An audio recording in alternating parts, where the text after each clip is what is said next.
गांजा भंगिया यदि घट जाए सावन में हमरा बताई है भोले बाबा गांजा भंगिया यदि घट जाए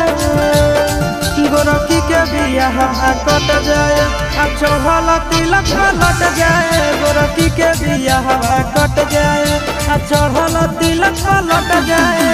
सावन में हमरा बताई है भोले बाबा गांजा भंगिया यदि घट जाए सावन में हमरा बताई है भोले बाबा गांजा भंगिया यदि घट जाए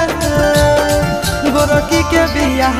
कट जाए आ चढ़ल तिलक लट जाए गोरखी के बियाह कट जाए आ चढ़ल तिलक लट जाए।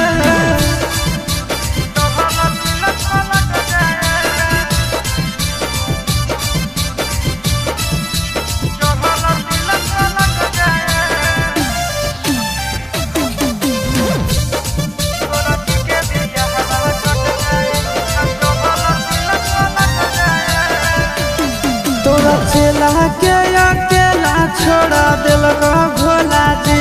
सावन चढ़ते मोरा दिलक छोड़ा दिलक भोला जी तोरा चेला के अकेला छोड़ा दिलक भोला जी सावन चढ़ते मोरा दिलक छोड़ा दिलक भोला जी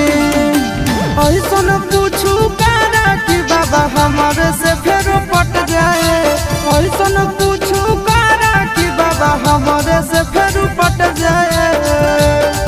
गोरखी के बियाह कट जाए आ चढ़ल तिलक लट जाए गोरखी के बियाह कट जाए आ चढ़ल तिलक लट जाए।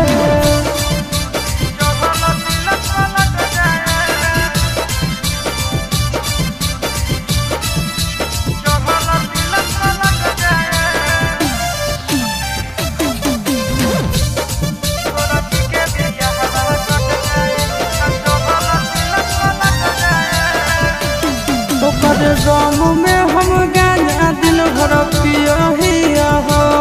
तोरे नाम के सहारा से बाबा जिया हो ओकरे गाँव में हम गांजा दिन भर पिया हो तोरे नाम के सहारा से बाबा जिया हो चिंटू राजा आशीष के इज्जतिया बाबा बच जाए चिंटू राजा आशीष के इज्जतिया बाबा बच जाए गोरखी के बियाह कट जाए आ चढ़ल तिलक लट जाए गोरखी के बियाह कट जाए आ चढ़ल तिलक लट जाए।